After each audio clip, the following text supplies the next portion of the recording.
안녕하세요 여러분.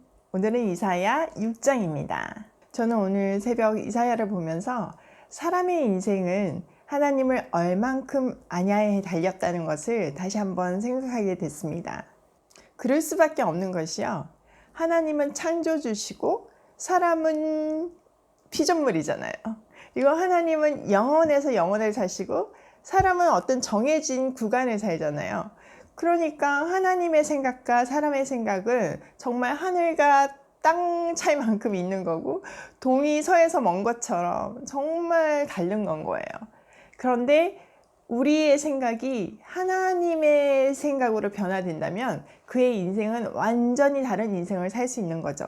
바른 방향과 바른 목적을 가지고 사명 감당하는 인생 살 수 있습니다. 이사야도 그랬습니다. 이사야는 왕족이었어요. 그의 문체를 보면 굉장히 고급스럽고 문학적으로도 빼어나다고 그러잖아요. 우리는 번역 성경을 읽는데도 이 정도인데 정말 원본은 너무나 아름답다는 얘기를 많이 들었습니다. 그는 왕족으로서 많은 것을 누리며 살 수 있었어요. 비록 이스라엘이 가라앉아가는 배였지만 그 안에서 다른 사람들처럼 그냥 평안하게 살 수 있었어요. 그런데 이사야는 메시지를 전하는 사명 감당하는 인생을 살았어요. 근데 그의 메시지는 평범한 메시지가 아니었어요. 대부분의 선지자들은 돌아오라고 얘기하면 뭐 다 돌아오잖아요. 요나만 봐도 그냥 건성으로 전했는데 막 회개하는 역사가 일어나잖아요. 그게 어떻게 보면 선지자들의 세상적인 성공인 건 거죠. 그러면서 영성을 얻고 그리고 사명을 감당하는데 보람도 느끼고. 그런데 이사야는 달랐어요. 그의 사명은 백성들이 들어도 듣지 못하고 눈으로 보아도 보지 못하고 메시지를 들어도 마음이 다쳐서 돌아오지 않게 하는 그런 사명이었어요. 얼마나 힘들었을까요? 지금까지 1장에서 5장까지 얼마나 하나님께서 노력하셨는지 다 얘기해 주셨잖아요. 그런데도 소망이 없었잖아요. 그러니까 빨리 닫고 시작하는 게 훨씬 그들에게도 하나님한테도 좋은 거였습니다. 그래서 그 역할을 담당하는 사람이 이사야였어요. 얼마나 힘들었을까요? 상상을 할 수가 없어요. 사명을 감당하게 하기 위해서 하나님은 보좌에 앉으신 영광스러운 당신의 모습을 이사야에게 보여주십니다. 오늘 그 장면인 건 거예요. 평생 이사야에게 이 영광스럽고 거룩한 장면은 마음의 중심이 되었고, 그 경험은 그의 고난스러운 삶을 견인하는 에너지가 됐습니다. 이사야의 소명장 한번 볼까요?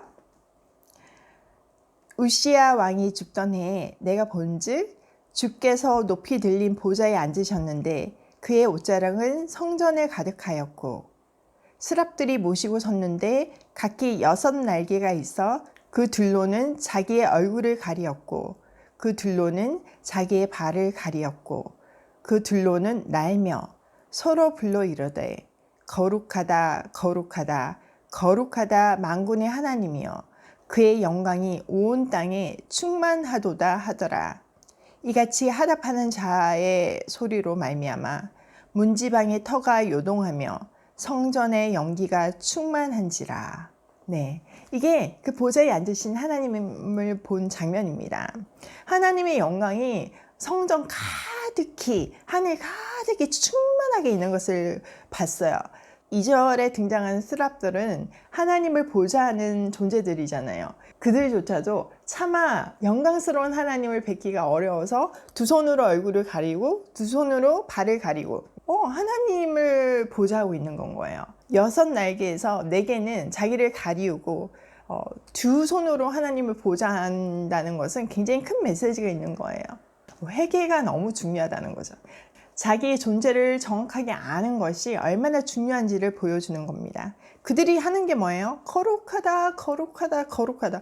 하나님을 보면 막 그냥 감탄사가 이렇게 나올 수밖에 없는 거예요. 우리가 예쁜 꽃을 보면 예뻐 막 이러잖아요. 그냥 나도 모르게 그런 얘기가 나오잖아요. 하나님 옆에 있으면 거룩하다, 거룩하다, 거룩하다 이렇게밖에 감탄사가 나올 수가 없는 그런 광경을 표시하고 있습니다.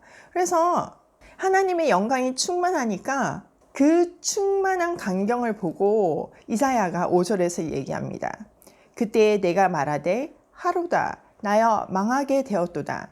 나는 입술이 부정한 사람이요 나는 입술이 부정한 백성 중에 거주하면서 만군의 여호와이신 왕을 배웠음이로다 하였더라. 자기는 부정한 사람이고 부정한 사람들 가운데 거하는데 하나님을 본 거예요. 영광스러운 하나님을 본 거예요. 그러니까 자기는 이게 이제 죽을 수밖에 없다는 거죠. 6절 그때 그 스랍 중에 하나가 부젓가락으로 제단에서 집은 바 핀 숯을 손에 가지고 내게로 날아와서 그것을 내 입술에 대며 이르되 보라 이것이 내 입에 닿았으니 내 악이 제하여졌고 내 죄가 사하여졌느니라 하더라.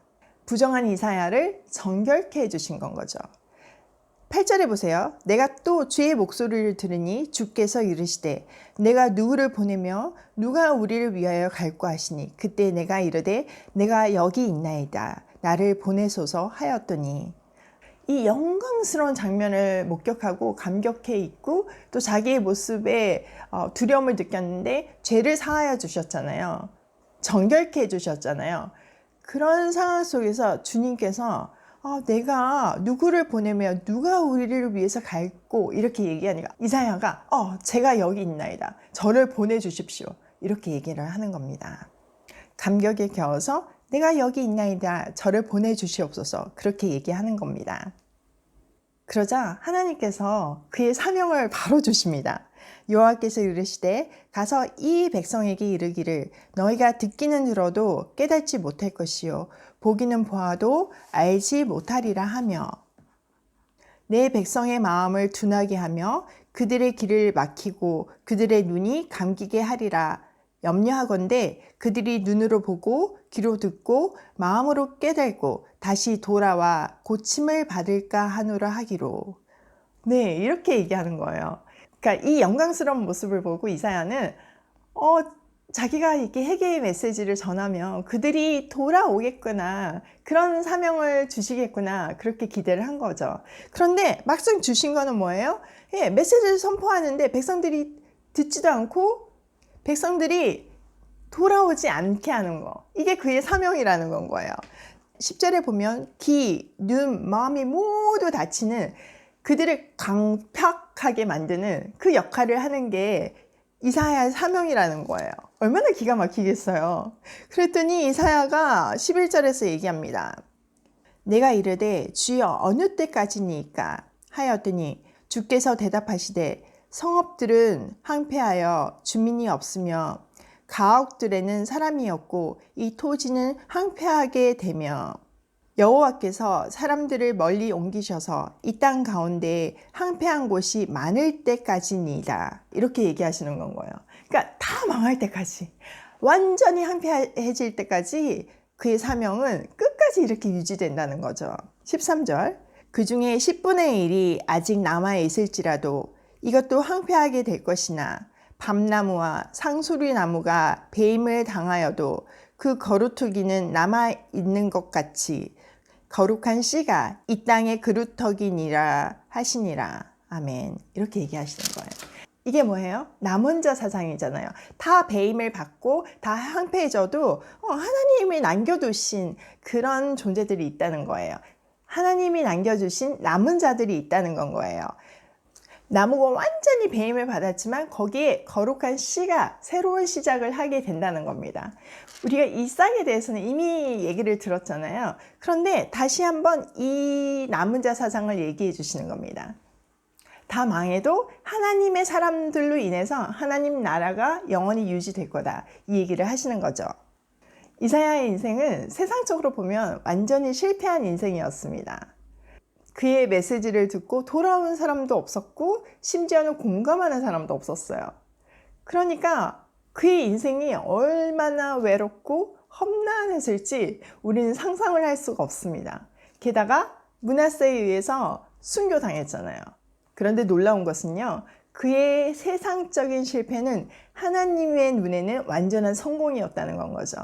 그의 메시지는 예레미야를 통해서 이어졌고 포로 귀한 백성들은 이사야의 메시지를 붙들고 메시아가 올 것을 정말로 기대했습니다. 그리고 신약에서도 시편 다음으로 제일 많이 인용된 것이 이사야서입니다. 동정녀 탄생, 십자가의 고난, 세상 끝날에 있을 일들. 지금 2019년을 사는 우리에게까지 엄청난 메시지가 되었으니 그의 인생은 분명 성공한 인생인 거 맞습니다. 그 당시 세상적인 시각으로는 실패일지 모르지만 영원한 하나님 나라의 관점에서 보면 완전한 성공을 이루는 삶이었습니다. 우리는 그를 통해서 하나님은 사명을 감당하게 하실 때 그 감당할 힘도 주신다는 사실을 배우게 됩니다. 이사야의 힘은 소명을 받을 때 보좌에 앉으신 거룩하신 하나님을 본 것입니다. 우리도 하나님을 제대로 만난다면 세상 풍파에 흔들리지 않는 정말 멋진 믿음의 사람이 될 수 있습니다. 정말 멋진 믿음의 인생, 하나님 보시기에 성공한 인생을 살 수 있습니다. 어제도 말했지만 제가 처음 만난 하나님은 돌아온 탕자의 사랑의 하나님이었어요. 그 사랑의 하나님은 저에게 무한한 사랑을 베풀면서 내 인생을 이끌어가는 에너지가 되었습니다. 여러분이 만난 하나님은 어떤 하나님이신가요? 아직 못 만나셨다고요? 걱정하지 마세요. 저랑 하루 한 장 성경을 통해서 만나시면 됩니다. 오늘도 제가 만난 사랑의 하나님을 전하면서 하나님 보시기에 성공한 하루가 되기를 소망합니다. 여러분, 고고싱!